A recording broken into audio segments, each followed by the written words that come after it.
편 56편 10절에서 13절 다 같이 시작. 하나님 안에서 내가 주의 말씀을 찬양하리니 주 안에서 내가 주의 말씀을 찬양하리라. 내가 내 신뢰를 하나님께 두었으니 나는 사람이 내게 행하는 것을 무서워하지 아니하리이다. 오 하나님이여, 주의 서원이 내게 있으니 내가 주께 찬양을 드리리이다. 이는 주께서 내 혼을 죽음에서 구해내셨음이니 주께서 넘겨지심에서 내 발을 구해 주시어 나로 하나님 앞에서 산자들의 빛 가운데로 다니게 하지 아니하시나이까. 아멘.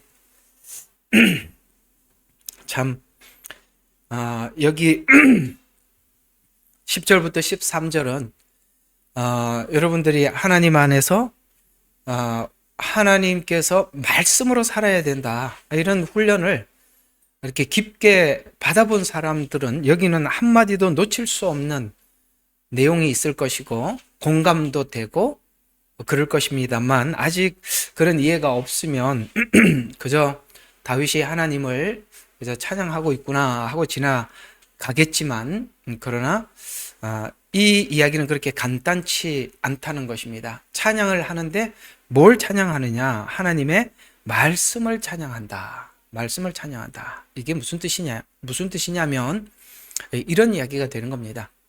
사실 우리가 예수님을 믿고 하나님 자녀로 산다는 것은 우리의 사고가 바뀌는 거고 체질이 바뀌는 거고, 그냥 우리의 인생의 어떤 사고 자체가 완전히 바뀌는 거거든요. 말씀을 찬양한다라는 말은 우리는 지금까지 그저 우리 인간적인 상황에 따라서 이렇게 우리 이성적인 판단에 의해서 살아온 사람들이지, 그래서 자기 이성이 판단력이 발달하고 세상을 보는 견해가 넓어지면 자기가 자기를 더 믿어지지.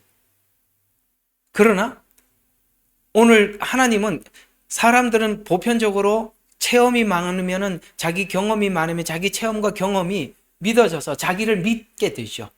그렇게 가는 게 정상인데, 오늘 여기 다윗은 나이가 들고 세월이 흐름에 따라서 하나님의 말씀을 찬양한다는 거예요. 이게 다르다는 거죠. 이게 말씀을 찬양한다는 것은 이 모든 것에 자기의 생애를 말씀에다 걸었다는 이야기가 되는 거잖아요.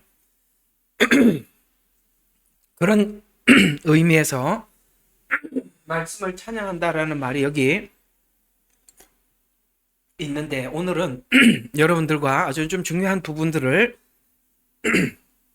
나눠보도록 할 겁니다. 아마도 여러분들이 일생을 살아오시면서 하나님께서 이게 고난을 주신 이유가 뭔지, 그리고 막 고난을 주실 때 막 이런 것도 해봤을 겁니다. 하나님, 제가 이 고난을 고난이 오면 뭘 생각하게 되냐면, 하나님이 뭘 원하시는 건가, 이런 생각을 하게 되거든요. 여러분 그런 생각 해보셨죠? 하나님 뭘 원하셔서 나에게 이런 시련을 주시나. 이게 뜻없이, 내가 주님 안에 있다면 이유 없이 하나님께서 무슨 상황을 주는 건 아니잖아요. 무슨 상황을 줄 때는 분명히 하나님 주신 거고, 하나님 주실 때는 이유 없이 준 건 없고 목적이 있단 말이죠. 그러다 보면 이런 고난을 겪으면서 이런 일도 겪습니다. 내가 결단하고 해야 될 걸 안 해서 하나님께서 몰아붙이는구나. 그런 생각 해보셨죠? 내가 결단을 해야 되는데 미뤘더니 하나님이 이걸 통해서 더 빨리 하라고 하시는구나 라고 했을 때, 그때 우리가 어떤 생각이 드냐면, 이걸 한꺼번에 다 할 수가 없으니까 하나님 앞에 서원을 해요. 서원. 이런 이야기도 오늘 여기 나오는 거거든요.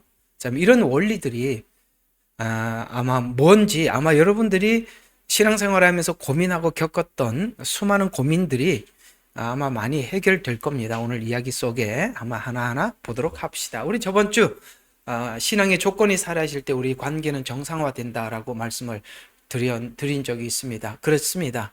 모든 조건이 우리가 하나님께서 가정 안에 부부라는 관계를 주시기도 하고 부자, 부녀, 이렇게 어머니와 자식 관계, 그 다음에 남편과 부인, 이런 관계를 주셔서 성경이 말로, 글로 설명할 수 없는 거를 우리로 하여금 이렇게 이해되도록 이 가정 안에 이렇게 주셨어요. 그러면 우리가 한번 잠깐 보시면, 사실은 부부 관계는 아가페 사랑은, 아가페 사랑이라고 기대하는 게 욕심이겠죠?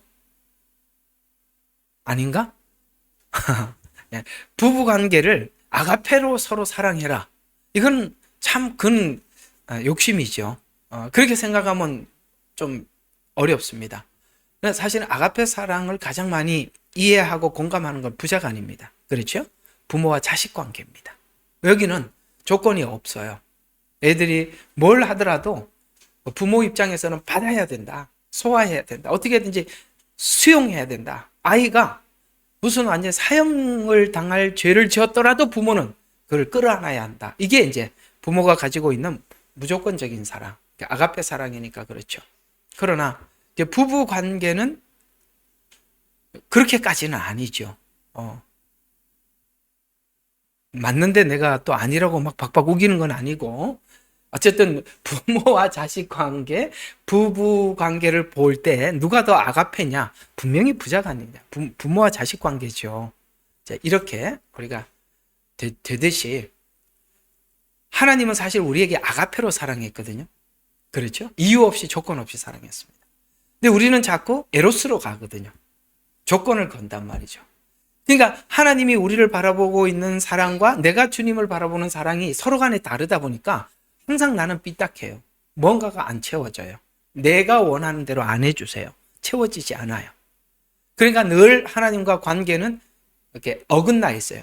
근데 언젠가는 우리가 하나님이 여전히 변함없이 나를 사랑하는 사랑 앞에서 우리의 에로서적인 사랑도 아가페 사랑으로 언젠가 변화되죠. 그 하나님이 나를 사랑하는 사랑 때문에 우리가 변화되는 겁니다. 이게 호세아서의 고멜과 호세아 관계를 통해서 잘 설명을 해 둔 것입니다. 어쨌든 성경이 그런 성경을 가지고 있다 하나 이렇게 말씀을 드리고 좀 지나가 보면서 계속 한번 보시면 이렇게 되는 겁니다. 한번 저번 주 거는 이제 빨리 지나가고 이번 주 거 한번 지나가도록 하겠습니다. 자, 우리는 믿음이라는 것이 그러니까 믿음이라는 단어, 이게 또 한번 설명을 하면 믿음이라는 게 그래요. 누군가가 여러분 앞에 서서 나를 믿어라 라고 하면 그러면 누구나 대답을 그렇게 하겠죠. 당신 누구냐고 묻겠죠. 당신 누군데 나보고 믿으라고 하냐라고 묻겠죠. 안 그래요? 생판 처음 보는 사람 보고 믿으라 그러면 믿을 수 있습니까? 믿을 수 없어요. 하나님도 우리를 보고 믿으라고 말씀하십니다. 근데 하나님께서 우리 보고 믿으라고 하시고 성경을 던져주고 그냥 믿으라. 이렇게 하면 우리가 성경이 안 믿어지면 하나님 믿을 수가 없잖아요. 하나님을 믿으라고 그랬는데 하나님 믿으라고 준 근거인 성경을 줬어요. 근데 성경을 줬는데 우리가 성경이 누구나 다 읽으면 다 믿어집니까? 안 믿어지잖아요. 성경은 하나님의 객관적인 하나님이 어떤 분인지 아주 정확하게 역사와 사실을 통해서 기록한 거예요. 변함이 없어요. 실제 있었던 일이에요. 그러나 이런 실제적으로 있었던 일이 나에게도 일어나야 그것이 성경과 접목이 되잖아요. 이해가 가요? 여러분이 지금 시편 56편을 우리가 함께 나누고 있는데 여러분들도 일상을 살아가면서 오늘 56편에 있었던 오늘 제가 이제 이렇게 설교를 하는 부분들을 여러분들이 공감을 하는 이유가 뭐냐면 처음에는 성경이라는 걸 가지고 여러분들이 그냥 읽기만 했지만 그러나 그것이 내 안에 소화가 되고 이해가 됐느냐는 다르다 이 말입니다. 왜냐하면 실제 그걸 우리는 체험을 해본 사람도 있고 안 해본 사람도 있어요. 그런데 이제 그 체험을 한 깊이만큼이나 어떤 사람은 이 부분을 체험한 사람이 있고 어떤 사람은 체험을 안 한 사람이 있어요. 그래서 어떤 사람이 이렇게 설교를 할 때 체험을 한 사람들은 깊이 공감이 되지만 그러나 체험을 안 한 사람들은 이런 일도 있겠구나 하고 그냥 내 안의 사실이 아니라 밖에 있는 사실로 내버려 두는 거잖아요. 그러나 그런 상황들이 내게 다가올 때, 그때 배웠던 말이 여기 있구나 하고 찾아내듯이 성경은 텍스트인데 이 텍스트가 나하고 이렇게 연결이, 조인이 되려면 내게는 체험이라는 것이 필요하다는 것이죠. 그래서 누구는 체험을 하고 성경을 보면 소화가 되죠. 근데 어떤 사람은 체험 없이 성경을 보아도 그런 상황이 오면 그것을 이해하게 돼요. 그런 일들을 우리 생애 속에 계속 하나님께서 설득을 하고 이해를 시키는데, 이게 설득이 되고 이해가 되려면 아니라고 편안하고 내가 원하는 것을 하나님 계속 주어서는 우리가 어떤 것도 이해가 안 되니까, 성경을 이해하려면 고난이라는 것은 필연적이라. 이해가 가요? 십자가는 고난이에요. 고난이 필연적이라서 하나님께서 성경을 우리 안에서 소화시키려고 하다 보니까 우리에게 고난이라는 것이 선택사항이 아니라 필수가 된다 말이죠. 그렇게 계속 우리 안에서 그것이 만들어질 때, 오늘 다윗이 하나님 앞에 고백한 게 뭡니까? 하나님의 말씀을 찬양하는 거예요. 드디어 말씀을 찬양한다는 얘기는 세상에 어떤 것보다 가장 가치 있다, 가장 높인다, 이런 뜻이 되는 거거든요. 그래서 우리가 이런 지점에 대한 이해가 필요하다는 거죠. 그러니까 예를 들어서 하나님께서 우리에게 이런 믿음을 주시기까지 우리는 사고해야 되고 생각하고, 그러니까 사고한다는 것은 내가 이해하고 받아들이는 거예요. 그리고 생각하고 사고하고, 그럴 때 자연스럽게 실천으로 넘어가야 진짜라는 거예요. 우리는 이런 설명 없이 믿으라는 믿음에 대한 강조만 받았기 때문에 우리 신앙이 사실이 아니라 뜬구름같이 막연해졌다는 거예요. 그래서 우리가 사고하고 생각하고 실천해야 진짜 믿음이 되는데, 이 지점에 오면 믿음이 단순한 사고나 감정을 넘어서 하나님의 성품에 모든 것을 기댈 수 있는 성품. 그래서 결국 믿음의 정점에는 뭐가 있다 그랬죠? 믿음의 정점에는 우리가 하나님의 성품을 신뢰하는 것이라고 말씀을 드린 적이 있습니다. 생각까지 와서 실천을 해야 그것이 진짜라는 거죠. 자, 한번 히브리서 11장으로 가봅시다. 생각까지, 이게 막연하게 믿습니다, 안 믿어지는데 억지로가 아니라 생각까지. 결국은 하나님께서 아브라함을 계속 믿음을 주셔서 아브라함이 믿음을 하나님 앞에 인정을 받을 때 마치 마약을 먹고 마취된 것 같은 상태에서 이삭을 드린 것이 아니라 분명히 자기 안에서 확고한 시인까지 갔다는 것을 이렇게 말씀하고 있습니다. 히브리서 11장 17절에서 19절. 우리 다 같이 시작. 믿음으로 아브라함은 시험을 받을 때 이삭을 제물로 드렸으니 그 약속들을 받은 자가 그의 독생자를 드린 것이라. 자, 여기서 잠깐 멈춰서 보세요. 약속들을 받은 자, 누구죠? 이삭이죠. 그래서 그가 그의 독생자를 드린 것이라. 그에 관하여 말하기를. 그는 누구냐? 이삭이잖아요. 맞죠? 그에 관해서, 그 이삭에 대해서 하나님이 말씀하시기를. 오늘 여기 다윗이 뭘 했어요? 하나님의 말씀을 찬양했잖아요. 오늘 아브라함도 뭐에 근거를 했냐면 하나님이 말씀했던 말씀을 마음에 두고 그 말씀을 기억하는 거예요.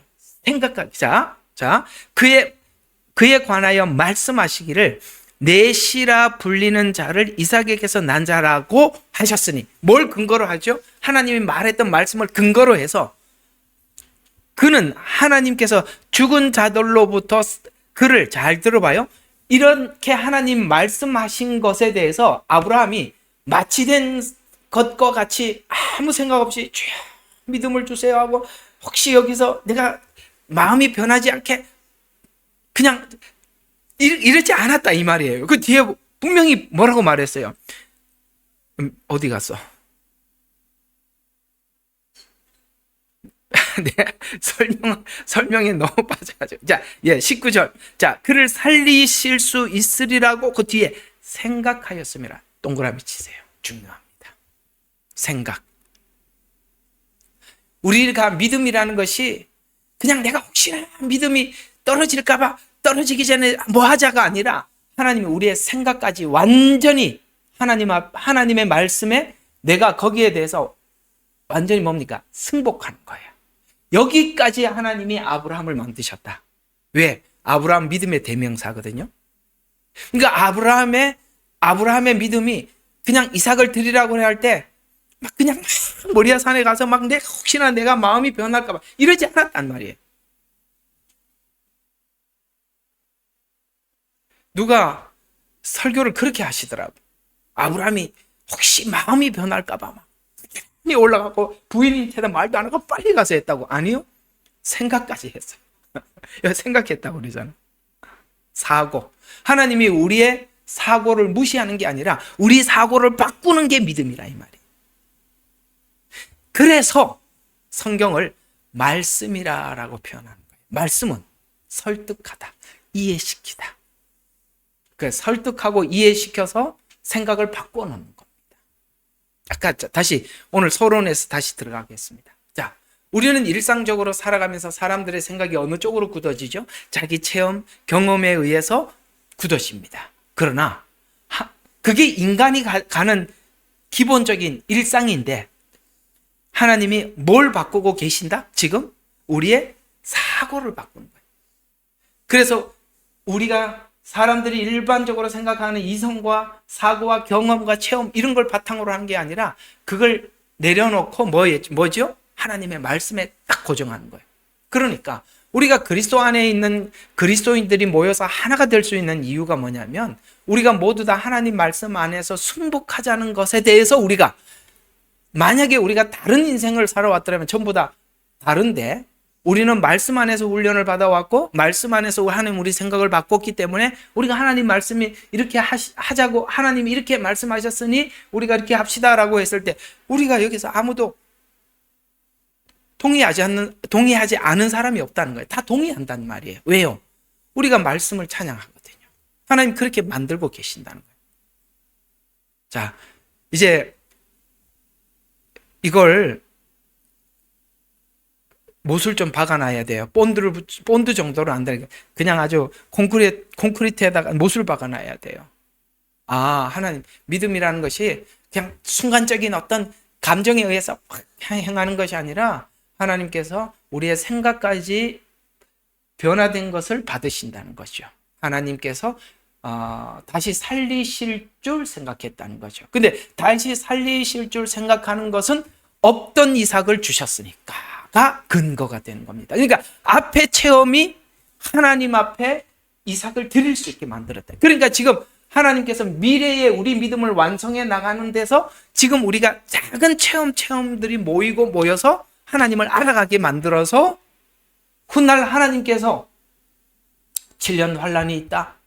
천년 왕국이 준비되어 있다. 이런 것들에 대해서 우리 미래형이잖아요. 세상 사람들이 예를 들어서 좀 있으면 우리가 7년 대환란이 온다 그러면 저 세상 사람들한테 얘기하면 자기 이성으로 굳어진 사람들한테 얘기하면 우리 보고 미쳤다고 하지 않겠어요? 무슨 7년 환란, 천년 왕국이 온단다. 새하늘과 새 땅에 하늘은 지구는 사라진단다 그러면 완전 미쳤다고 하지 않겠어요? 우리는 그렇게 믿고 있잖아요. 근데 우리가 이렇게 믿게 된 것이 우리의 어떤 생각을 마취시켜서 그런 게 아니라 우리가 성경을 통해서 하나님이 어떠하신지 배워왔고 내 개인적으로 체험해왔고 그리고 하나님이 어떤 분인 줄 알기 때문에 하나님이 하신 말씀이 말씀대로 된다는 걸 믿는 이 미래형 믿음을 갖추기 위해서 하나님께서 과거, 현재의 수많은 사건들을 통해서 우리의 믿음을 다져가고 있다는 거예요. 생각까지. 그래서 말씀이라고 표현하는 것은 말씀은 바로 설득하다, 이해시키다 이런 뜻입니다. 그래서 오늘 이 본문에 있는 다윗은 본문에 하나님이 내 편이시다라고 이렇게 표현하고 있습니다. 그렇죠? 우리 다시 시편으로 갑시다. 하나님이 56편. 자, 9절 후반절에 보면은 하나님께서 내 편이심이니이다 이렇게 말씀하고 있어요. 내 편이다. 그러니까 그냥 그러면은 이렇게 생각해 봐요. 하나님이 내 편이다. 그러면 우리 교인들이, 우리 예레미야 눈물 교인들이 함께 모여 있고 주생명 선교 교인들이 모여 있어요. 그럼 서로가 하나님이 내 편이다 이래 버리면은 이상하죠? 그게 보면은 한 교회에서 그 체육대회를 하다 보면 나는 그게 체육대회 하면서 노래를 부르는데 예수 이름으로 승리를 얻었네. 그러면서 자기 편 이름을 대고, 그러면 옆에 있는 사람들도 예수 이름으로 승리를 얻었네. 그러면 이 도대체 하나님이 누구 편이라는 거야? 한 교회에 A팀이 있고 B팀이 서로가 예수 이름으로 승리를 얻었대. 그러면 하나님 누구 편 들어줘야 된다는 겁니까? 오늘 그런 얘기가 아니라는 거 아시죠? 내 편이라는 것은 하나님께서 어떤 상황 속에서도, 불리한 어떤 상황 속에서도 하나님이 나한테 무슨 일을 하고 있다는 것입니다. 하나님 내 편이라는 것에 대해서 다윗이 지금까지 쭉 하나님을 관찰해 봤을 때 하나님 그런 분이시다라고 입에서 고백하면서 하나님을 찬양하는 거예요. 그래서 하나님의 말씀은 전부 다 나를 위한 것이다. 내 편이다. 이렇게 되는 겁니다. 그리고 하나님께서 나에게 주시는 모든 상황은 나를 위해서 주신 것이다. 이렇게 되는 거거든요. 자, 그래서 다윗은 점점 이런 것들을 계속 경험하면서 어디로 갔느냐? 하나님의 뭘 믿게 되냐? 신실한 성품을 믿는 거예요. 결국은 우리가 어디로 가냐? 하나님의 신실함을 믿는 거거든요. 하나님의 신실하심은 7년 마지막 한 일회가 올 겁니다. 하나님의 신실하심으로 천년 왕국은 올 겁니다. 하나님의 신실하심으로 영원한 천국은 도래할 것입니다. 우리는 이 모든 것을 성경을 통해서 하나님의 어떠하심을 깨닫고 하나님의 신실하심을 믿기에 우리는 의심하지 않는 것이죠. 그래서 우리는 일상을 살아가면서 이런 생각을 해야 됩니다. 신앙의 승리는 내가 지금 이렇게 어려운 환경에 변화를 주셔서가 아니라 하나님의 신실하심을 믿는 믿음에서 우리가 확신이 되는 것입니다. 신실하심을 결국 오늘 이 시편 말씀의 핵심은 뭐냐면 현재 상황을 어떤 원인에 따른 결과라고 이렇게 관찰하기보다는 만약에 우리가 하나님 앞에 잘못을 해서 매를 맞더라도 그 매를 때리는 것도 하나님께서 나에게 유익을 위한 것이다 라고 하면, 이렇게 답답한 게 뭐냐면 우리 애들을 혼을 내보면 누구는 혼나고 난 뒤에 무엇 때문에 혼이 났는지, 앞으로 내가 뭘 수정을 해야 되는지 아는 애들이 있고, 어떤 애들은 아무리 야단을 치고 잘해주고 뭘 해도 왜 그러는지 모르면 속 터지죠. 하나님께서 우리가 뭔가 실수를 하고 잘못해서 거기에 대한 보응으로 심판을 받았다 하더라도 그 또한 하나님께서 나에게 뭔가를 교정하기 위한 선한 의도로 우리가 그걸 기쁨으로 잘 받으면 우리에게 모든 것이 유익한 거예요. 하나님이 주신 모든 것을 우리가 감사함으로 받으면 버릴 것이 없는 거거든요. 근데 내가 잘못했다, 맞았다, 그래서 옛날에 잘못한 것을 다 갚았다, 이것밖에 없으면 진짜 꽝이죠. 훈계도 아무 의미도 없고 교훈도 의미가 없는 거잖아요. 그래서 우리는 현재 상황을 어떤 원인에 따른 결과라는 그런 관찰보다는 그걸 생각해야 돼요. 하나님께서 혹 내가 잘못해서 징계를 받더라도 하나님의 목적이 무엇인가, 하나님의 성품은 어떤 분인가를 관찰하는 것이 모든 것에 유익하다 이 말입니다. 그래서 오늘 10절과 13절에 보면 다윗의 생애 속에 다윗이 하나님의 말씀을 찬양합니다라는 이 찬양을 하게 했던 것이 뭐냐면, 다윗의 생애에 하나님이 함께해서 했던 어떤 패턴들이 있더라는 거예요. 여러분도 똑같은 패턴이 있어요. 어떤 패턴이냐? 여러분, 위협이라는 것은 고난 때문에 내가 더 이상 물러설 수 없는 그런 상태를 만든 적이 많단 말이에요. 많지요?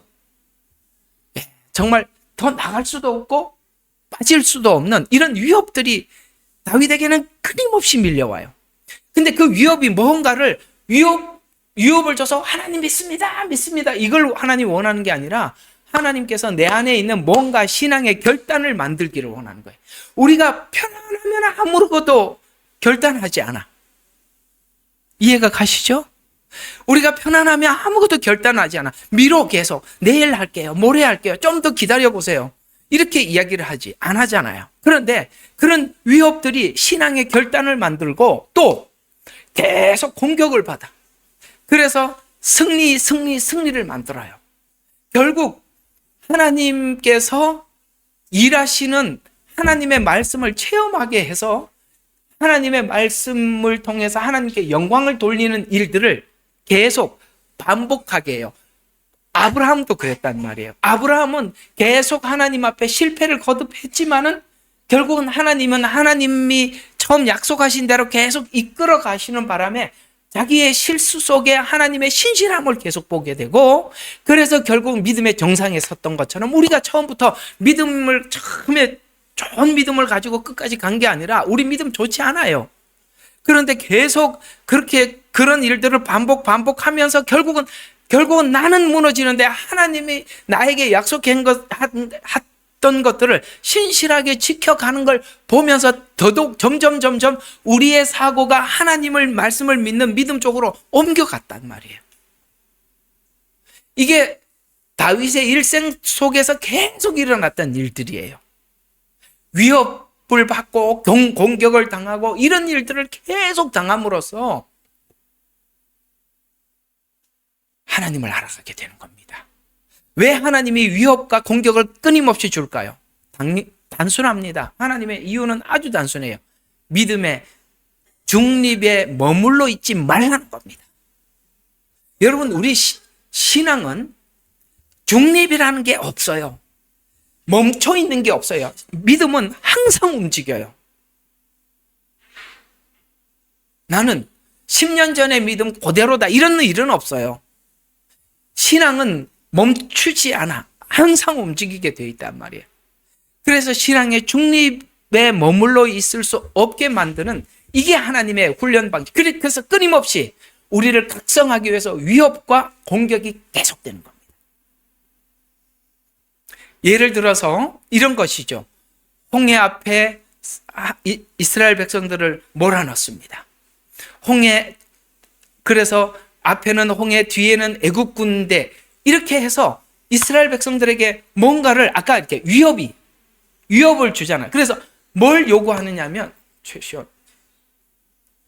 뭘 만드냐면 결단을 강요하는 거예요. 우리가 편안한 일상이 계속되면 결단하지 않아요. 한번 생각해 봐요. 우리가 하나님 앞에 분명히 뭔가를 해야 된다는 걸 알고 있지만 하나님이 몰아붙이지 않고 스스로 하는 사람이 과연 얼마나 있을까?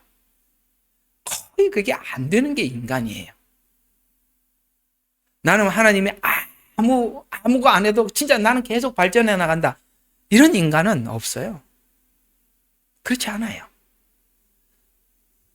그래서 결단을 강요해서 위협인 홍해 앞으로 나가라고 명하는 겁니다. 나가야 홍해가 갈라지는 것을 보는 거예요. 아시겠어요? 그래서 우리가 머물러 있지 않도록 하기 위해서 위협과 공격이 계속될 때 우리는 그 자리에 머물러 있지 않고 하나님이 원하는, 지금 애굽으로 돌아가는 건 아니잖아요. 그러니까 이쪽으로는 갈 수 없으니까 하나님이 가라는 쪽은 홍해를 저 건너편에 있으니까 나가라는 거야. 믿음으로 나가라는 거야. 그러니까 안 나가니까 계속 이런 일들이 생기는 거야.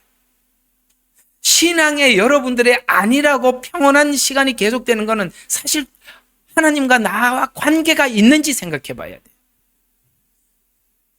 하나님과 아무 관계가 없는 사람이 계속 곁길로 가고 멈춰져 있는데 계속 아무 일이 없다. 성경은 사생자라고 말하고 있어요. 그건 내 자식이 아니니까 관여하지 않는 거예요. 하나님의 자녀이기 때문에 관여할 수밖에 없는 거죠. 우리가 이럴 때는 뭘 해야 되느냐? 하나님께서 원하는 방향으로 그냥 멈추지 말고 나가라는 거예요. 홍해가 있는데 그거는 여러분 홍해를 어떻게 건너겠어요? 그건 하나님이 갈라줘야 건너잖아요. 그건 나가는 사람만, 믿음으로 불가능한 곳에 나가는 사람만이 홍해를 갈라지는 것을 보게 만드는 거예요. 우리는 앞으로 나갈 때, 명령하는 쪽으로 나갈 때 하나님의 기적을 보고 우리의 장애물은 넘어가게 되는 것입니다. 위협은 선택하도록 몰아넣는 힘입니다. 위협은 도망하거나 믿음으로 서 있는 것을 결정하게 만들어요. 그렇죠? 여기서는 더 이상 이 자리에 머물 수 없는 게 위협이잖아요. 위협이 다가오는데 거기 있으면은 당할 게 뻔한데요. 누가 가만히 있겠어요? 그럼 둘 중에 하나 선택하겠죠. 왔던 대로 되돌아가든지 앞으로 나가든지. 놀랍게도 잘 들어요. 우리가 하나님께서 이렇게 요구할 때 옛날 방식으로 되돌아가잖아요. 그러면요. 딱 성경에서 표현한 대로 하면 딱 3배 힘듭니다. 다시 그 자리 와봐야 넘어가는 게 아니라 다시 그 자리에 오는 데까지 3배 걸려요. 그게 넘어가는 게 아니라. 그래서 하나님께서 이스라엘 백성들 보고 계속 이렇게 위협을 주고 몰아넣어서 앞으로 나가라고 그랬는데 안 나가고 계속 머물러 있으니까 성경에는 이사야서에 그래서 너희들을 보니까 머리부터 발끝까지 다 멍들었고 왜? 두들겨 맞은 흔적밖에 없다는 거예요. 왜? 나가야 되는데 항상 뒤돌아가니까. 3배가 힘들어요. 이게 어디서 나오는 이야기냐? 부모님들과 예수님께서 예루살렘에 절기를 지키러 갔다가 내려오는 길에 당연히 예수님께서 그 무리들과 함께 내려오는 줄 알고 내려가다가 보니 예수님이 안 보여. 다시 찾기 위해서 찾아 헤매. 며칠 걸렸어요? 3일 길을 찾아 헤맸듯이 말이죠. 여러분, 우리가 하나님 주신 이 기회에 그냥 나가면 하나님이 기적을 보는데 거기서 우리가 멈춰서 되돌아가면 그 자리에 오기까지만 해도 3배가 힘든 거예요. 근데 사실 우리 신자들을 보면 그 자리를 맴도는 사람들이 너무 많아. 너무 많아. 참 안타까워요. 이어서 보겠습니다. 그래서 위협과 위기가 다가올수록 우리는 이렇게 생각해야 돼요. 믿음으로 공격적 태세를 갖추라는 겁니다. 왜? 나가라는 거예요. 이럴 때는 뒤돌아서서 애굽의 군대하고 싸우지 말고 그냥 하나님이 나가라는 저쪽 방향으로 그냥 가면 돼. 근데 보통은 뭐 하느냐면 돌아서서 애국 군대하고 싸우려고 한단 말이에요. 여러분, 그 싸워서 이길 수 없어요. 그들은 모든 진열을 갖추고 그들은 훈련된 자들이에요. 이스라엘 백성들은 더 이상 할 수 없어요. 그래서 하나님께서 모세를 통해서 지팡이로 뭡니까? 홍해를 명하라고 하셨어요. 그래서 하나님이 길을 갈라주잖아요. 그때 하나님이 뭐라고 말씀하시냐를 들어보고 하나님이 원하는 방향으로 그게 장애물 같아 보여도 나가면 하나님이 열어주시는 거예요. 이걸 우리가 여러 번 체험할 때 뭐가 바뀌어요? 오늘 여기 우리 생각이 바뀌어가는 거예요. 아, 하나님의 말씀이 우선이구나. 하나님의 말씀이 최고구나. 하나님의 말씀을 따라야 되는구나. 이렇게 배워가는 것입니다. 그래서 승리의 노래의 원인은 말씀을 붙잡고 섰을 때 드릴 수 있는 찬양인데 고난 중에 계속 말씀을 반복해서 찬송했다고 오늘 이 다윗이 기록하는 이유는 고난을 극복할 힘은 오직 말씀을 붙드는 것 이외엔 없기 때문입니다. 고난을 주신 이가 하나님이라면 하나님은 고난을 통해 약속된 말씀을 붙드는 믿음을 가지라는 말이고 말씀을 붙들고 고난을 극복할 때 하나님을 더 알게 되고 믿음이 견고해지기 때문에 그렇습니다. 그래서 이 다윗은 그럴 때 찬송을 했다라는 것은 옛날에는 시편을요. 지금 우리는 시편을 좀 이렇게 음악을 이렇게 각색해 갖고 부르지만 옛날에는 이 글 그대로 그냥 찬양을 불렀어요. 그러니까 찬양을 불렀다라는 말은 다른 말로 말씀을 읊조렸다 이런 얘기하고 똑같은 이야기가 되는 겁니다. 그래서 다윗에게는 고난이 많았고, 고난이 많았던 다윗은 얼마나 말씀이 위대한지 이 시편 중에 119편이 가장 많이 하나님의 말씀을 찬양한 것입니다. 그래서 찬양의 절정은 119편이죠. 다윗이 고난을 통해 믿음이 깊어졌던 것처럼 시편 기록을 통해서 믿음의 깊이를 갖추라고 말씀하시는 것입니다. 고난은 성숙, 말씀을 의지하기 위한 목적인데, 그래서 하나님께서 이 고난을 주셨을 때 자꾸 상황을 보면 고난에서 어디로 가느냐면 자꾸 예언을 따르려고 그래요. 하나님 그래서 예언을 잘 안 하시는 거예요. 이럴수록 하나님의 말씀을 붙잡고 나가면 되는데, 사실은 하나님의 말씀을 붙잡고 나가면 되는데 그게 나갈 믿음이 없으니까 자꾸 거기서 어떻게 하면 좋아요? 어떻게 하면 좋아요? 이렇게 묻는데, 사실 우리가 지금 이 교회가 말씀을 선포하고 하나님이 어떠하심을 가르쳐서 성도들에게 하나님의 말씀의 위대함을 가르쳐서 그들의 하나님 말씀을 따라 살도록 이렇게 기독교 역사가 꽤 됐잖아요. 우리나라도. 그죠? 그럼 그 정도까지 와 있었어야 되는데, 사실 우리가 그런 쪽에 가 있는 게 아니라 너무나도 상황에만 맞추다 보니까 사람들이 자꾸 이렇게, 저번에 말씀을 드렸습니다만 기독교인들이 운세나 타로나 점을 보러 이렇게 많이 가는 이유는 그 사람들이 말씀의 위대함과 말씀이 어떠한 건지 몰라서 그러는 거예요. 그리고 말씀에 대해서 안다면 그렇게 하지 않을 텐데, 그리고 뭔가 방향을 잘못 설정한 것입니다. 자, 그래서 고난은 현실에 빠지게 만드네요. 그러면 예언에 의지하게 됩니다. 그러나 예언으로 고난을 빠져나오려 해서는 안 되고, 그때마다 하나님이 우리에게 요구하신 것이 뭔지 말씀을 붙잡고 그냥 더 이상 묻지 말고 말씀 그대로 받았으면 더 이상 묻지 마. 에? 그냥 말씀 받아서 묻지 말고, 여러분 지금 제가 이렇게 메시지 전하는데 여러분들 와닿는 말씀 있으면 그 다음에 다른 거 물으려고 하지 마. 그거 붙잡고 그냥 가면 되는 거예요. 사실 자꾸 예언을 묻고 예언을 또 찾아가는 거는요, 다른 길이 없나 이거예요. 그러지 말라는 말이에요. 다른 길 없어요. 11절 12절입니다. 결국 말씀을 붙잡고 두려움을 극복한 과정에 있었던 두려움을 극복한 것은 오직 하나님의 말씀을 의지한 결과였다고 말씀해 주고 있습니다. 실제 이런 상황에서 하나님을 가장 많이 경험하는 거예요. 하나님의 말씀을 붙잡고 나갔을 때 하나님을 경험하는 것이 가장 많이 경험하게 되는데, 이 경험이 어디로 간다고요? 믿음으로 간다고요. 그래서 이런 위협과 공격, 이런 하나님께서 이런 일들을 통해서 내가 지금 하지 못했던 결단을 하게, 아까 이제 말씀드렸던 이런 일들이 있을 때 하나님 앞에 서원제를 드리게 하더라라는 것입니다. 자, 12절 보세요. 오 하나님이여, 주의 서원이 내게 있으니. 이게 왜 들어가 있냐면, 서원이 내게 있으니, 이게 뭐냐면 이런 게 있잖아요. 여러분 모두가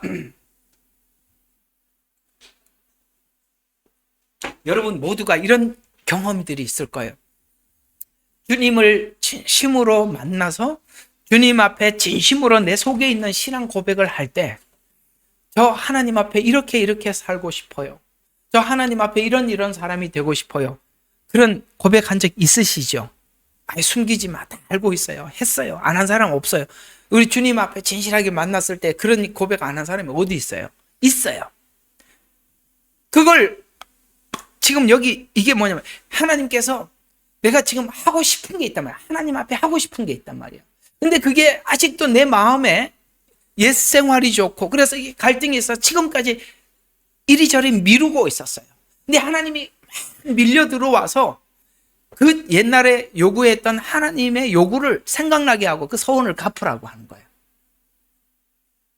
서원을 갚는다는 것은 지난날 결단했던 것을 지금 실행하라는 겁니다.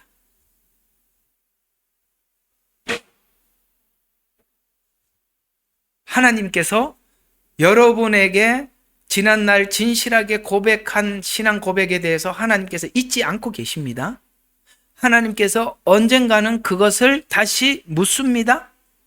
그리고 하나님께서 그 서원을 약속을 지키도록 몰아가십니다. 그래서 이 위협이 현실적이잖아요. 엄청 가까이 왔잖아요. 그러나 이 고난이 뭐를 하느냐면 내가 지난날 하나님 앞에 약속했던 서원을 결단하게 만드는 거예요. 그래서 서원을 드려 하나님과 관계를 새롭게 하는 헌신을 드리겠다는 고백으로 말하는데, 이 고난이 서원을 드리게 하는 것은, 서원은 다른 말로 미루었던 결단을 하는 것으로, 서원은 어려움이나 위기 속에 하나님의 구원과 도움을 구하며 드리는 개인의 약속으로, 개인 약속으로 뭐뭐를 하겠다는 것도 있고 결코 잊지 않겠다는 것도 있습니다. 앞으로 드리는 신앙 고백이 형식적인 것이 아닌 진정한 헌신으로 하나님 앞에 실제 내가 약속한 대로 돌려드리겠습니다. 이걸 하나님께서 요구한다는 것을 알게 됩니다. 그래서 우리는 저도 그런 예들이 많으니까요. 여러분 개개인에게도 있을 거예요. 하나님 고난을 주셨을 때, 지난날 내가 약속했던 그 약속에 대해서 하나님 나에게 요구하시는구나. 지금 그걸 구하고 계시는구나. 그런 거 분명히 느꼈을 거예요. 그게 없으면 정말 영적으로 무지한 사람이고 정말 영적으로 무감각한 사람이고요. 그걸 모를 리가 없어요.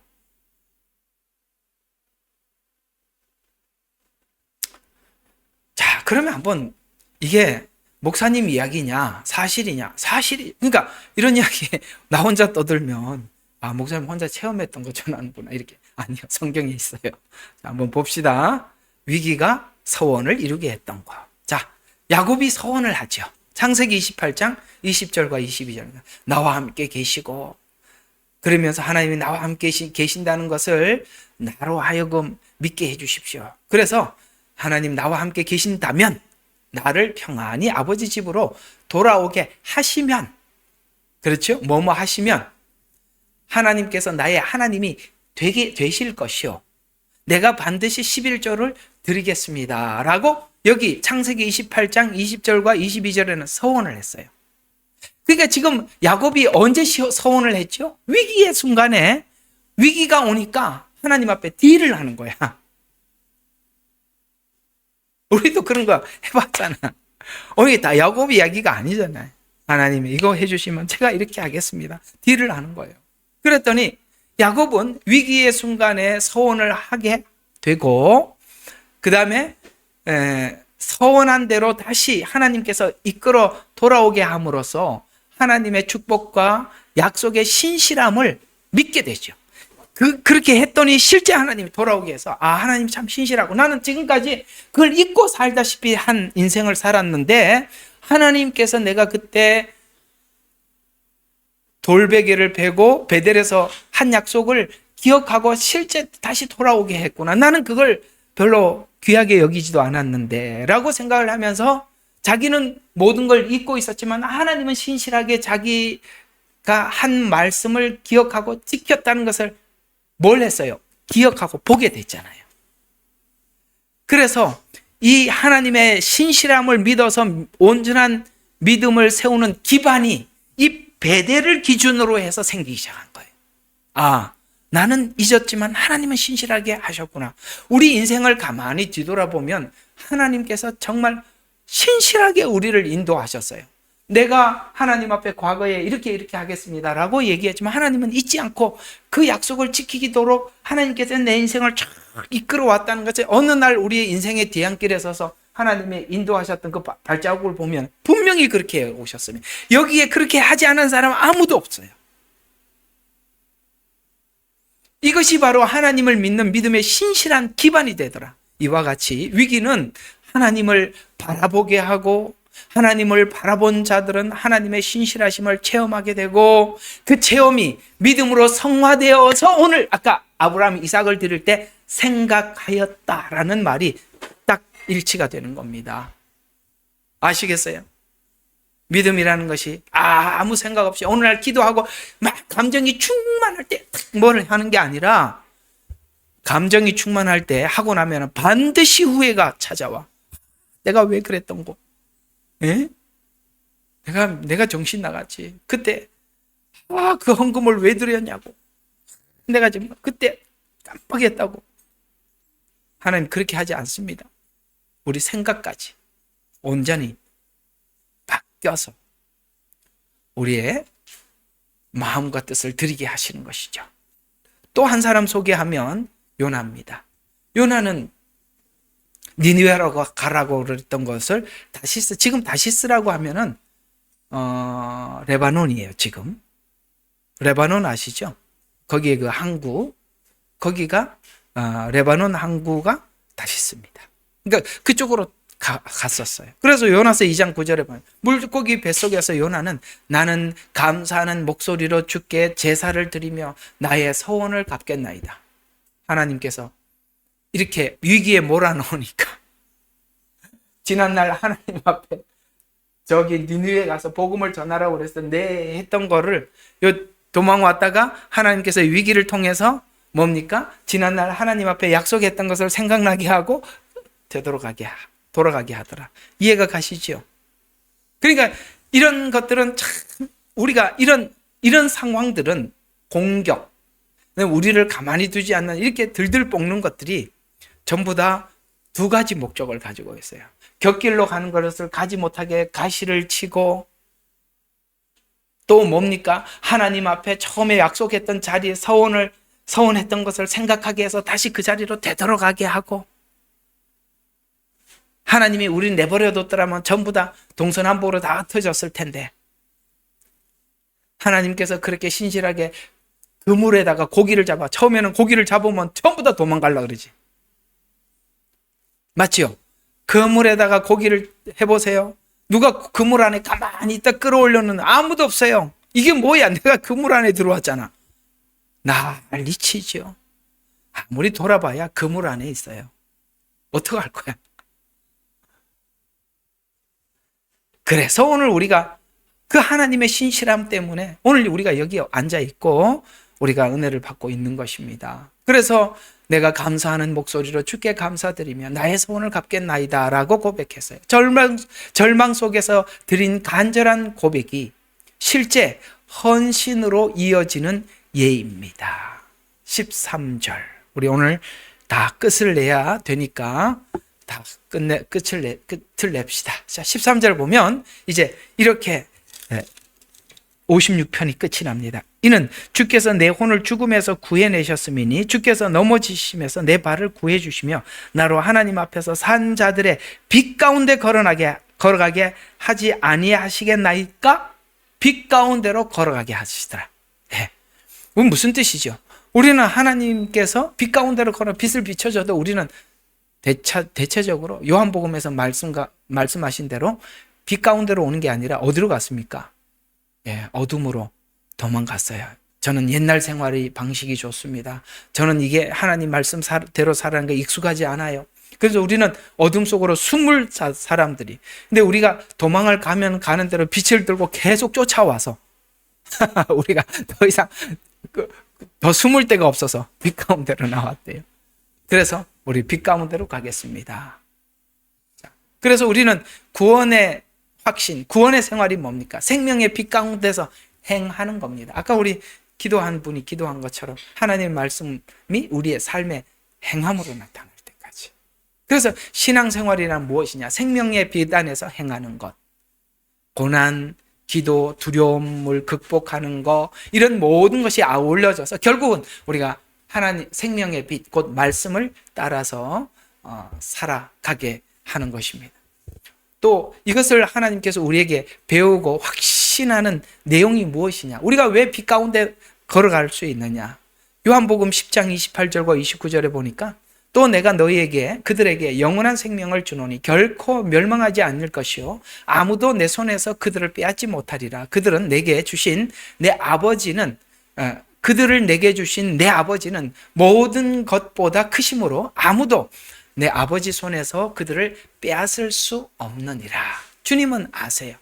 우리를 빼앗을 수 없다는 것을 주님은 아십니다. 그래서 그 빼앗기지 않으려면 우리가 가지 않아야 되기 때문에 하나님께서 가시로 또 혹은 뭡니까? 채찍으로, 징계로 길을 막고 하나님이 원하는 길로 우리를 몰아서 오늘 여기까지 우리가 오게 된 것입니다. 그래서 오늘 시편 56편에서 이 시를 쓰게 만들었던 다윗의 생애는 끊임없이 이런 일들이 연속이었습니다. 위협, 그리고 그 위협 앞에서 신앙을 결단하게 하고, 그 다음에 하나님께서 또 여러 가지 공격을 받는 장면에서 이제는 그 말씀을 붙잡고 나가서 승리하고, 그렇게 해서 계속 하나님 앞에 찬양하고, 내가 하나님 앞에 약속했던 것을 조금씩 더 한 발 한 발 더 나가서 지키게 만들고, 그렇게 우리가 여기까지 온 거예요. 그래서 우리가 처음 예수 믿어갖고 갑자기 감정이 충만해진 것을 믿음이라고 속으면 안 된단 말이에요. 그래서 성경에 이렇게 말씀하는 거예요. 초신자에게는 하지 말라는 거예요. 아직 그들이 이렇게 말씀을 경험하지 않았기 때문에 초신자들은 뭘 맡길 수가 없는 거예요. 우리는 하나님 앞에 이런 것들이 얼마나 중요한 체험인지 몰라요. 근데 우리가 가끔씩 보면 새신자들이 와서 어느 날 감정이 충만한데, 그는 말씀이 충만한 게 아니라 감정이 충만하게 돼 언제 무너져 내려. 우리가 새신자들에게 기대를 걸지 말라는 거예요. 새신자들은 아직 막 태어나서 태어난 기쁨에 아무것도 모르는 거예요. 그래서 참 걱정되는 게 누구냐면, 예수 안 믿다가 은혜 받아갖고 교회 와서 은혜 받았다고 막 눈물 쭉쭉 흘리는 거 보면 저거 언제 철들게 만드나 모르겠습니다. 여러분들은 아이고 저렇게 우리가 참 도전을 받는다 그럴지 몰라도, 저는 저거 철들기까지 참 어디, 바울이 그러잖아요. 내가 다시 또 한 번 산고를 치러야 된다고. 철없이 뛰는 사람 보면은 걱정돼.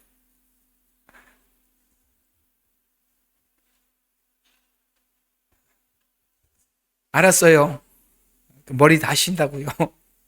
자, 그래서 이런 패턴이 놀랍게도 다윗의 패턴이 아니라 다윗, 욥, 바울, 예수님, 우리 믿음의 길을 걸어갔던 사람이 다 이 패턴을 걸었어요. 성도는 우리가 뭔가를 이길 힘보다 하나님이 내 편이심을 확신하는 게 우리의 믿음이고 믿음의 자산인 겁니다. 그래서 하나님을 경험할 여러 상황들을 하나님이 계속 만들어내죠. 그래서 하나님께서 하신 말씀을 실제 우리 각자가 체험하게 하셔서 하나님의 성품에 대해서 생각하고, 결국은 배워서 하나님의 성품이 우리의 믿음이 되어서 그것을 우리가 믿음이다라고 꺼내놓게 만드는 것이죠.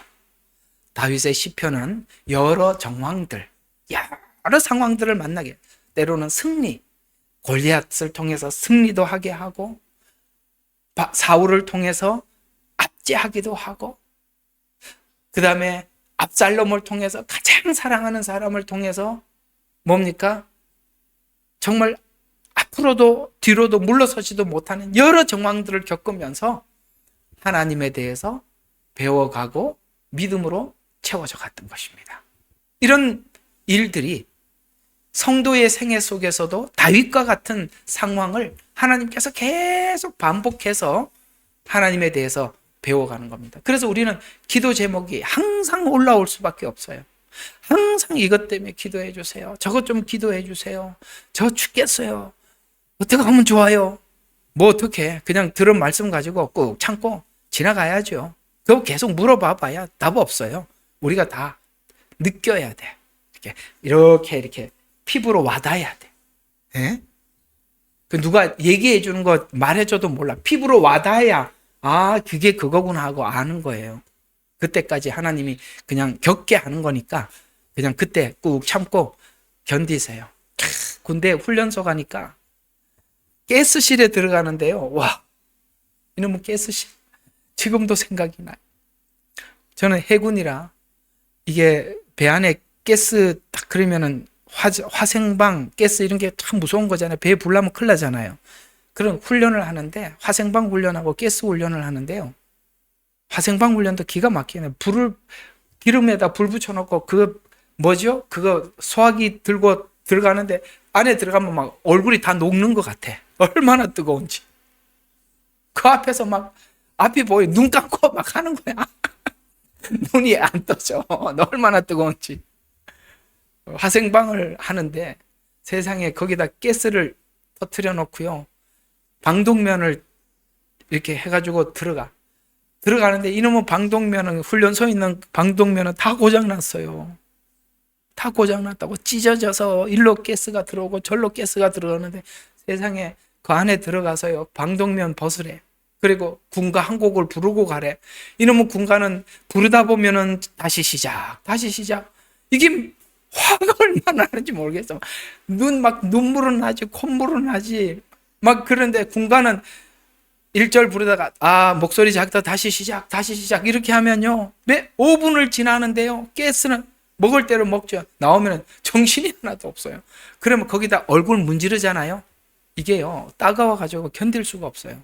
막 바람만 그러니까 바람만 쐬서 이게 가스가 다 지워져야 되는데, 어떤 놈은 너무 따가우니까 막 문지렀다 면 하루 종일 고생하는 거예요.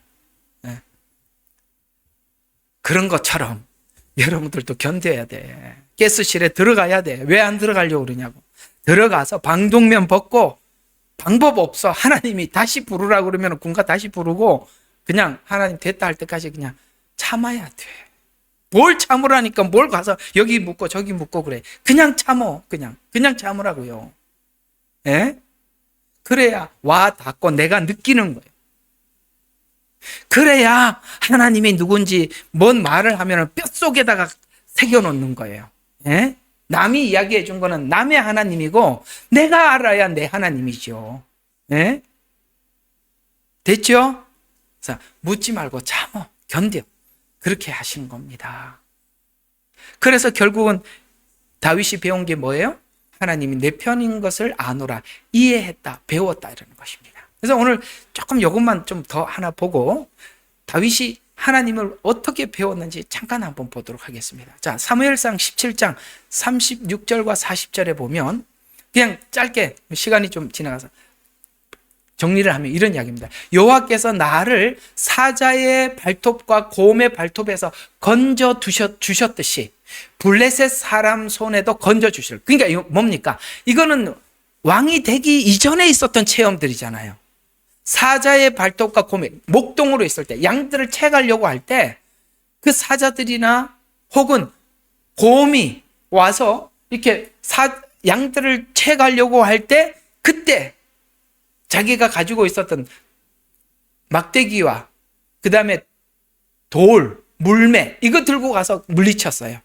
근데 뭐 자기가 아무리 실력이 좋아도 그거 되겠어요? 하나님을 의지하고 던졌더니 곰이 시겁하고 도망가고, 그 다음에 사자가 이게 뭐야 하고 도망가고, 여러 번 경험했듯이 골리앗이 앞에 섰을 때도 그저 옛날에 체험했던 사자나 곰처럼 생각하는 거예요. 이런 겁니다. 하나님께서 여러분이 일상 속에 있었던 작은 체험들이 아무것도 아닌 게 아니라, 나중에 여러분 마지막 하늘에 엄청난 환란이 올 때 여러분, 그것이 여러분들이 얼마나 큰 힘이 되는지 몰라요. 그렇기 때문에 하나님께서 여러분에게 크든 작든 이런 체험들을 주시는 거예요. 그래서 우리가 훗날 이런 고백을 하는 거예요. 하나님께서 뭐뭘 해 주셨듯이라는 체험이 있어야 되는 거예요. 그래서 미래에 건져 주실 것을 믿는 거예요. 앞에 미래의 이 믿음은 앞에 이미 하나님이 했던 것들이에요. 그래서 과거의 언약적 보호 경험이 다윗의 현재 믿음의 근거로 삼듯이 이 체험과 경험이 말씀이 되어서, 아시겠어요? 하나님께서 다윗을 보호하겠다라고 약속하신 것을 실제 몸으로 체험했다는 거예요. 그것을 그가 결국은 왕이 되고 난 이후에도 다윗이 알았던 하나님은 더 큰 미래를 약속해요. 놀라운 약속을 해요. 이거는 옛날에 사자 잡고 곰 잡았던 정도가 아니에요. 골리앗을 넘어뜨린 정도가 아니라 상상할 수 없는 미래를 약속하는 거예요. 그게 무슨 약속이죠? 다윗을 불러놓고 하나님께서 말씀하십니다. 내가 너의 후손을 영원히 복주리라. 그때 다윗이, 하나님, 내가 누구며 우리 가문이 뭔데 하나님이 이렇게까지 아십니까? 지금은 보이진 않는, 이 다윗이 죽고 난 이후의 약속이잖아요. 우리도 죽고 난 이후의 약속 뭐예요? 부활의 약속이에요. 이 부활의 약속이라는 것은 그냥 마취된 상태에서 믿습니다가 아니라 하나님께서 우리의 일상생활을 통해서 전부 다 체험하게 하셔서 결국은 이 부활이라는 막연한 믿음이 아니라 실제적인 믿음이 되게 하기 위해서 오늘 이렇게 크고 작은 사건들을 일으키고 계신다는 거예요. 그래서 우리는 먼 미래의 약속, 이 다윗이 죽고 난 이후의 후손들에 대한 약속을 하나님께서 허락하시잖아요. 그러므로라고 그래서 22절부터 27절은 그 뒤에 있는 모든 약속을 믿게 되는 것입니다. 우린 요한계시록을 그래서 믿게 되는 거예요. 그래서 오늘 시편 89편 33절과 37절이 요약하면 이런 이야기 되는 겁니다. 그가 하나님을 향해서 믿음을 고백할 때 하나님의 인자와 성실은 인간의 불순종보다 큽니다. 이렇게 고백하는 겁니다. 아멘이시죠? 하나님의 성실이 우리의 불순종보다 커서 하나님은 우리의 불순종과 순종에 따라서 뭔가를 하는 게 아니라 불순종할 때는 불순종하는 걸 통해서 또 믿음을 만들어내시고 순종을 하면 순종을 통해서 또 만들어내. 모든 것은 하나님 안에 있는 것은 모든 것이 긍정으로 오더라는 거예요. 왜요? 하나님의 성실은 우리의 불순종보다 크기 때문에. 하나님의 언약은 성실하고 진실하게 유지되더라. 이걸 이렇게 하나님 앞에 고백을 해요. 또 다윗의 일생에 사고하고 경험하고 체험하고 믿는 믿음의 고백. 그 다음에 하나님도 하나님 자신의 성품에 맹세하다. 그래서 우리는 하나님은 하나님 자신의 성품에 맹세를 했어요. 그래서 결국은 하나님도 우리에게 뭔가를 가르쳐. 하나님도 하나님 자신의 성품에 맹세했다는 말은 우리 보고 무슨 이야기를 하느냐. 너의 믿음이 나의 성품을 믿는 믿음이 되라는 거예요. 왜? 하나님도 하나님 자신에게 맹세를 했거든요. 이 기억들을 생각하여 믿게 돼요. 자, 우리 시편 77편 10절과 12절은 우리 다 같이 읽어보고 마치도록 하겠습니다. 자, 77편 10절에서 12절입니다. 자, 다 같이 시작. 또 내가 말하기를 이것이 나의 나약함이라 하였으나 나는 지극히 높으신 분의 오른손의 연수를 기억하리이다. 내가 주의 일들을 기억하리니, 기억한다고 그랬습니다. 반드시 내가 옛날에 주의 이적들을 기억하리다. 또 내가 주의 모든 역사를 묵상하고 주께서 하신 일들을 말하리이다. 엄청 중요한 메시지입니다. 자, 이것이 나의 약함이라 하였으나, 그랬어요. 우리는 불순종, 우리는 약해. 그런데 우리가 믿는 믿음은 뭐라고요? 네, 옛날에 주의 이적들을 기억하는 겁니다. 옛날에 주의 이적들은 성경에 나와 있고 내 생애 속에 있었던 수많은 이적들이 있어요. 그래서 이적들을 기억하리이다. 그 다음에 또 12절 내가 주의 모든 역사를 묵상하고 주께서 하신 일들을 말하리이다. 이거 뭡니까? 증언할 때 믿음이 된다는 것입니다. 자, 오늘 이야기들을 정리해 보겠습니다. 오늘 말씀의 요지는 그겁니다. 우리는 믿음이라는 말을 할 때 추상적으로 쓰지 말라고 하나님 말씀하고 있어요. 우리는 믿음이라고 하는 것을 그냥 내 안에는 승복되지는 않았지만 그냥 막연히 믿습니다 라는 것을 하나님은 실제적인 믿음이 되게 하기까지 우리에게 여러 상황들을 허락하신다는 것입니다. 다윗은 많은 상황들이 있었어요. 목동일 때 곰과 사자를 맞닥뜨렸고, 골리앗을 맞닥뜨렸고, 사울을 맞닥뜨렸고, 압살롬을 맞닥뜨리죠. 사실 그런 상황들은 전부가 다른 상황들입니다. 여러 가지 정황들을 겪어서 결국은 하나님께서 약속한 미래에 엄청난 약속을 하잖아요. 그게 뭐죠? 십자가와 부활 이후에 있을 세상의 변화들이에요. 요한계시록에 있는 약속들입니다. 그건 여러분들이 이것을 그냥 사람들이 그럴 것이다 라는 것이 아니라 맞습니다 분명합니다 라는 것 쪽으로 오기까지 성경이 그것을 증언하고 있으며 그 성경의 증언이 내 안에 믿음이 되기까지 여러분에게 수많은 상황들을 만드는데 그 상황들이 우리가 오늘 공격의 패턴 아시겠어요? 정말 우리로 하여금 멈추지 않도록 하기 위해서 끊임없이 사건을 만들어서 여러분 인생과 생애 속에 수많은 일들이 일어나는 것입니다. 어때요? 여러분에게 일어나는 일들이 이렇든 저렇든 무슨 일이든 다 하나님의 말씀을 찬양하기 위한 목적이라면 우리에게 주신 모든 상황을 아멘하고 받으시면 버릴 것이 없을 것입니다. 오늘 이야기의 요직입니다. 우리 다음 주에 다시 이제 57편으로 함께 은혜를 받도록 하겠습니다. 미리 57편 읽어보시고 오시면 좋겠습니다. 기도하고 마치겠습니다. 하나님 감사합니다. 오늘도 귀한 말씀 주셔서 감사하고 주님을 찬양합니다. 아버지 하나님, 신앙에는 중립이 없습니다. 멈춰 있는 것은 죽어가는 것입니다. 하나님, 우리의 영혼을 살리기 위해서 끊임없이 어떤 일들을 해 가고 계심에 아멘입니다. 감사함으로 받으면 버릴 것이 없다고 하셨기에 그저 이 모든 상황을 감사함으로 받겠습니다. 아버지 하나님, 그 상황들이 다 우리에게 유익이 되게 하옵소서. 예수님 이름으로 기도합니다. 아멘. 예레미야의 눈물은 시대에 맞는 말씀 선포와 변질되지 않은 순수 복음을 외치고 있습니다. 함께 연결되어 하나님께 예배드리며 이 마지막 때에 하나님께 쓰임받길 원하시는 분은 카카오 채널로 연락 주시면 연락드리도록 하겠습니다. 고정 댓글에 채널 경고와 착제에 대비한 예비 채널과 제2채널 링크를 올렸습니다. 이 채널 또한 구독 부탁드리겠습니다. 감사합니다. 우리는 역사상 가장 중요한 시점을 지나고 있습니다. 하나님께서는 하나님의 일을 하시기 전에 사람을 준비시키셨음을 우리가 알고 있습니다.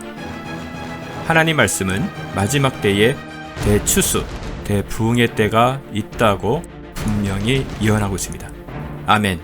하나님의 말씀이 그대로 성취될 것을 믿습니다. 예레미야 눈물은 잠자는 교회와 영혼을 깨우기 위해 노력하고 있습니다. 이 가슴 뛰는 일에 함께 하길 원하시는 분은 카카오 채널로 연락 주시기 바랍니다. 당신은 위대한 하나님의 사람입니다.